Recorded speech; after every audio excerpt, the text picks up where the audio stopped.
This event is part of the eSAX initiative. It's called Exclusive Experience. The second Wednesday of every month, we invite a great guest on to talk about some of the issues that they deemed are relevant in normal times in a various upscale restaurant bar venue around the city.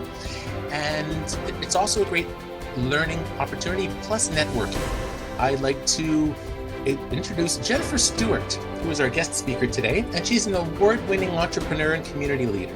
She's the president and CEO of Syntax Strategic, a nationally recognized media and public relations agency based in Ottawa. Jennifer has twice been recognized as one of the top 25 people in the nation's capital by Ottawa Life magazine.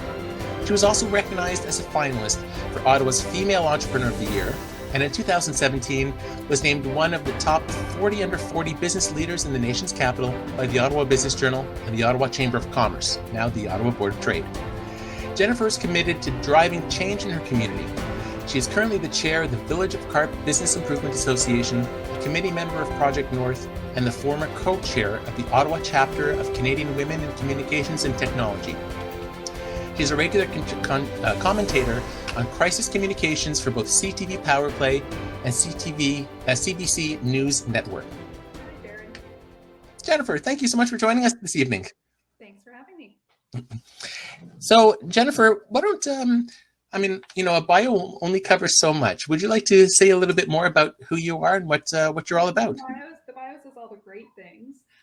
It doesn't say that my child ran away to our lake today. No, I think I'm just like every other entrepreneur. I'm trying to run a business, give back to my community where and whenever possible, and raise two children and keep them functioning and healthy as I do that. I think from a young age, I've always wanted to be my own boss, and I've had a drive that I didn't get, if I'm quite honest with you, to open my business and to grow it. And that's kind of, it's happened in a fairly iterative way over time. You have a failure and you learn from it, or you have a certain client that you work with and you kind of get insights about the work that you want to do and where your strengths are. So it's been a 10-year process to date. Syntax is turning 10 this summer, and it's a constant evolution, but I never dread Mondays. The journey of an entrepreneur is often glamorized, and it's kind of anything but glamorous. But what drives me is my team. I work with 10 wonderful women, and the ability to create something on your own terms. So I get to be a very present mother. I get to be an active member of my community, and I get to work on files that are important, to me and to my team. Right, excellent. Jennifer, what would you say would be the state of small businesses these days during COVID? I wouldn't want to sugarcoat it. I think it's a very difficult time for small business. I think that, when you looked into a crystal ball and thought about what's 2020 going to look like, nobody predicted COVID-19. Or if they did, they didn't predict it to have such an impact on business. Businesses are suffering. I think it's more important than ever to support local businesses and when possible, buy local, but that's not going to be enough. We've seen our government act swiftly. They've put out aid packages for businesses. We've seen groups like the Women's Business Network continue to support those entrepreneurs and promote those entrepreneurs, and yourself, Jared, having events where we network and we congregate. And even though we can't physically see each other, we're able to support one another. So, Ottawa really is a wonderful community of people that support one another in the business world. And I think that's how we're going to get through this together. From a strategic lens, you need to pivot. We've taken our training online. We've offered it virtually. We have expanded our crisis communications offering. So we're working with a number of clients that are trying to navigate government now. And we offered a lot of events before COVID. So we've pivoted that team. We've been fortunate enough to keep our team at our full roster, and we intend to keep our team at that state. But we're pivoting different people. So we're finding different strengths. We're letting people try new areas of the business. We're adapting as we go. And it's that constant mentality of, how do you pivot? How do you iterate? How do you remain a good, strong leader? And also realize that your team members are also dealing with their own issues, whether that's children at home, or, the uncertainty that they feel. So it's a constant juggle, but it's rewarding at the same time. Yeah, you touched on many important parts, Jennifer. I think one of the things I've really honed in on over the last few months is the whole concept of collaborating, having the organization. That's why I'm so pleased to see the Women's Business Network help to promote other women business leaders. And I think that those organizations, associations who are more willing to accept the collaboration, even perhaps from their other people in their industry, they'll probably come out much further ahead afterwards, at least in the public's perspective as well. I absolutely agree. And I think our mentality at Syntax, like I said, we have 10 women that work here. And I've gotten the question, which always surprises me, is it catty? It's the exact opposite. It's collaborative, it's supportive. And I've got a wonderful group of women and men in the community in Ottawa who have supported me, and I support them. And I think if you're able to tap into those networks, you'll realize Ottawa is actually a very small community. It's a very giving community. And as a business person, you're truly at a loss if you don't have those supports. And I really do believe it starts inward. It starts with how you conduct yourself and your personal ethics and your personal integrity. And if you project that out to your community and your coworkers and your team and your support, it comes back in spades. Absolutely. Jennifer, do you have any other thoughts on how other business leaders can be more resilient during these times? I think it really is having your head in the sand. Try new things, put new ideas out there, go after business, continue to be aggressive.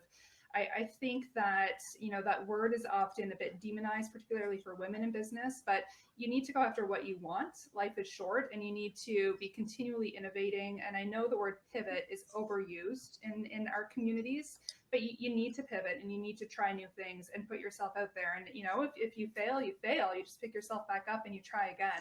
So it's really letting go of that ego and that sense of what other people think of you to just, have some faith in your work and have some faith in your team. Because quite honestly, I'm up here, but honestly, I've got my team here tonight. It sounds cliche, but they drive a lot of the business. And Syntax wouldn't be Syntax without them. So, having that team of support and strong people around you is absolutely critical. If you try to do this alone in this time, it would be very difficult and very lonely. Yeah, absolutely. Those are some great points, Jennifer. What about, you talked about pivoting, and I think most successful entrepreneurs have had multiple endeavors, and it's always a learning experience, always trying to think what's the next thing, and you did it wrong or something different. How do you do it better next time? That's a great piece of wisdom. What about some of the strategies you're deploying over at Syntax? Like, how have you and your organization been able to pivot these days? So starting this time last year, we really focused on our crisis communications sector of the business. And we were fortunate enough to bring on Catherine Clark as an associate who's here tonight, and the president of Catherine Clark Communications, who's brilliant at what she does, and Senator Vern White, and really expand that offering. And we expanded that offering when things were trickling in about COVID, but we had no concept about what this would look like. So kind of looking at what's on the horizon, and not to be advantageous, because certainly these are very difficult times for people, but try to have an assessment of, where are the needs in 4 to 6 to 8 weeks and even longer, and how can you address those needs? The beauty of communications, from my perspective, is you have this tool set and you have this ability to think strategically, and you can apply it to a number of different facets, whether that's media relations, general communications, training, crisis communications, because you're using those same skill sets. So you can really diversify. And I think the moment you put yourself in a box is when you limit yourself and your potential as a company. So, we've been full steam ahead. We've taken on some new clients. I did put a job offer out to somebody during COVID. So, knock on wood, we're able to continue. And that's not to sugarcoat it. We've lost a certain part of our business, but we're moving in another direction to compensate for that portion, and to really focus on how we market ourselves over the next 6 months to a year. So when people think of communications in Ottawa, they think of our company. Yeah, I think that's brilliant. I think most successful entrepreneurs realize, okay, this is the situation right now. None of us can change it. We're going to accept it. And then how do we make it better? What can we do to keep going on? And I think all the business leaders you probably deal with have that mentality. So I encourage all of you listeners to think of it. It could be a great opportunity for your business. You just have to figure out, you might have to tweak your niche somewhat. Yeah, yeah, Uh, exactly. so we have a question from Jane Wilson from her Jennifer's proud mother coming is balance is often difficult for women and there are many rules. Would you happen to have any advice on how to achieve it during such a time? I think I'm always trying to achieve that balance. To be quite honest, when I had my second child, I very honestly thought about being a stay-at-home mother, and there's absolutely nothing wrong with that. And it's a very admirable role. However, that was driven by a lot of guilt about how am I going to be an entrepreneur and how am I going to be the mother that I want to be. And I don't know if it's necessarily balance, but it's about having people that you can rely on. We've got a wonderful caregiver that supports us. I've got a wonderful giving partner that takes on a significant amount of, the co-parenting. And without that support, I wouldn't be able to do what I do. And I'm also a huge proponent of being present. When you're in the moment, when I'm at work, I'm at work. When I'm at home, I try to put down my phone and I try to be an active and present mother. And that's extremely important to me. That's the number one role. So that's also a flexibility that this job gives me. I'm able to, go to my children's Christmas concert and I don't have to ask anybody. I have that same mentality for my team member. I think it's so important for women to have a supportive workplace where they feel that they can be both of those roles. Sometimes there's give and take, but I would just feel so constricted if I were in a role where I wasn't able to be the mother and the partner that I wanted to be. Right. And that also speaks to the whole concept of time management, figuring out what your priorities are and then trying to stick to it. I'm sure you deal a lot with time management. Yeah. Or what other advice would you have, let's say, for women in business in particular to continue to thrive during such times or even, stay in business for some of us? No, absolutely. And I'll just address Andres's question there. I see it in the corner. What is the biggest mistake that businesses are making when it comes to COVID? From a communications perspective, and that's really where I can comment, I think it's operating as if it's business as usual and using a lot of cliche terms to describe the pandemic and not going down to that level of authenticity. If your audience, Andres, is the residents of Canada North, how are they impacted by COVID-19 and how do you authentically communicate that message so when they read your message from the counselor, they feel that it resonates and it's not a boilerplate message that's being sent across the nation and across the globe at this point. So it's about connection and it's about transparency and it's about authenticity. And from a communications perspective, we had a blog about this the other week. It's looking at your cadence of communications and the message to make sure that it reflects our current realities. Yeah, I think the messaging is really key. And, everybody wants to, there's so much information out there. And how do you decide on what's, the good reference to follow or the good model to follow? They should contact people like you and Catherine Clark and some other great business leaders around town. I agree. And I think it's also fair to say, it's okay not to be okay. I'm finding I'm working more than I've ever worked during COVID. I'm starting the day typically at 6 and I'm ending it at the end of the day and fitting in homeschool and different obligations. So I think it's a strange new world. I don't think we're going to get back to normal anytime soon. And again, Jared, I think it speaks to, these kinds of events where you can talk honestly. I mean, it's wonderful to say how communications is changing and how we need to adapt, and we certainly do. But you also need to recognize that, if you mess up or you fail and you've tried at something or you're in a new position at work because you've been, pivoted over to a different role, it's okay to mess up and it's okay to rely on people and to have those conversations. I think no one's expecting perfection right now. They're just, hopefully expecting somebody to be there when they do fall or to be that person to have a conversation with. And I think that's important to remember. Having a good support network in any business is really key. We have a question from Jennifer Madigan. How should small businesses manage long-term planning in such a time? I think it's a really interesting question, and I can speak just from my perspective. When I started Syntax 10 years ago, I was always in it for the long haul. When I quit my job at 25, it was because I didn't see myself, working out of that cubicle until I was 65 and kind of going through the motions of life. So I've been long-term planning since I've been 25. So when the pandemic hit, we could operate for a year with a lot of disruption. So I think from a business perspective, you need to always be thinking about the long term, always be thinking about your retained earnings and your profit and loss, and how, what's the strategy? If your strategy is to run a business and to extract some revenue for a year or two and then move on, that's great. But if your strategy is to build something up, you need some contingency. And those people that didn't realize that before COVID are realizing it now. And that's also a crisis communications plan. Prepare for the worst and position yourself for the best. Yeah, I think one of the reasons why I'm still around after all these years is I'm always thinking 6 months, a year from now. Yeah. Everything I'm doing now, every social media post, every network I'm connecting to, it's to stay in business and keep building after that. Absolutely. It's not the short term. I really believe it's the long term. Yeah. And we have a question from Chad Shella. What do you think will happen to events in the future? How will they be different? That's a great question, Chad. I think events are going to change for quite some time. We had quite a March where we canceled. We had the home show, the wedding show, a conference, a bunch of events with government, and we had to pivot very quickly to cancel those. And we're looking at different iterations of those events for the fall. And there's going to be some virtual components, and we're going to see if that's successful and people truly want to integrate with those events virtually, and also some social distancing practices depending on the direction of the province. So I think for the next, until we have a vaccine, events are going to be very different. I think we're going to, those business models are going to have to look at how they generate revenue, if at all. And we're going to have to tap into new ways to provide social interaction for people, because as human beings, we crave that interaction. And I think there is an opportunity to monetize that human need, but we need to figure out what that looks like.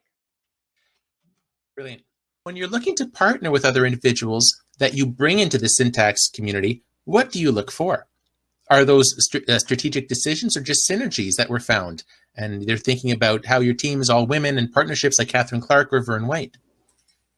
I think I'd look for people that think like entrepreneurs or are entrepreneurs themselves. I think truly my team members operate as if they run a division of our company, and I expect people to have that same hustle and that drive, but then they get rewarded with the flexibility of working for a business like Syntax, and the rewards when they get to work on some really neat client files.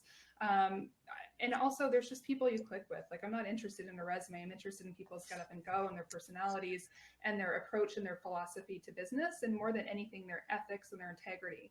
And that's what really draws me to people. And I'm really fortunate to be surrounded by really like-minded, but at the same time, innovative go-getters and leaders in their own rights. And that's what drives me. I think that's brilliant. I think a lot of entrepreneurs might not have updated the resume in many years. And everything you do speaks volumes to your credibility in the community. And I'm pleased to say, Jennifer, you have so much of it. So I'm very pleased to have you on the call. Okay, maybe one more question from Colin Telfer. What are your thoughts on reaching out to customers or partners during this time? Is it best to wait for the critical stage of COVID to pass? Or would you say some forms of communication be considered out of place? For example, sales marketing, the hard sales pitches. Yeah. No, I think it's a time to look at that and the shades of gray that are in that question. It's not black and white. Do not be sending out mass emails right now. Be very cognizant of the potential financial situation that other businesses could be finding themselves in, and really strategize what has been the impact of COVID on their respective businesses. And then if you are going to reach out, customize that outreach. For example, we reached out to a former client of ours who we've worked with for years on projects, and they're in the life sciences space, just to check in. And it turns out that they had developed a control for COVID that was approved by Health Canada in 6 days. And they're doing some really innovative things, and they needed our support. So know how to reach out. And at the end of the day, it's all relationships. I really believe, you may not get that pitch, or it might not be an instant win, but if your credibility and your strategic thinking and your ability to deliver on a project and meet timelines shines through, it's a long-term game. And, those people that sell immediate solutions aren't necessarily in business for the long run. Yeah. And I love it. The whole concept of relationship building. It's something I've been chatting about for many, many years. And I think entrepreneurs need to realize that it's not just giving a virtual business card these days and accepting and looking for a client right away. It takes time to develop that trust and credibility. Absolutely. I agree. Great. Thank you very much. And, one more question in the Q&A from Catherine Clark. Many of us are now interacting via internet all day, every day. Given that, what should businesses be doing to improve their online communications and presence? I think what's really interesting, so our marketing team was very busy with our events and our branding work, and we've completely pivoted them to a substantial portion of internal communications, because I really see an opportunity and a window to pivot how we communicate and how we promote ourselves and be strategic in that nuance and that messaging. So I think it's being very thoughtful, it's treating yourself as a client, and it's realizing and having that strategic purview as to what message will resonate right now and what's appropriate. Because if you say something or come out of the gate with something that's not appropriate, you have the risk of alienating some of your audiences or your clients. But it's being thoughtful. I mean, you can't pull this out of the hat. You have to take the time. You have to put in the manpower, and you've got to be, very, I keep coming back to the word strategic, but very strategic about what message you put out there. So be active. Don't go away. Silence isn't the solution, but it's being extremely thoughtful and mindful about what message you're putting out there. Excellent. Well, so with that'll wrap up our Q&A at this point, and I want to thank you all for joining us this evening, taking the time out of your schedules. And Jennifer, Stewart, thank you so much for joining us and sharing some of your wisdom today. Thank you for having me.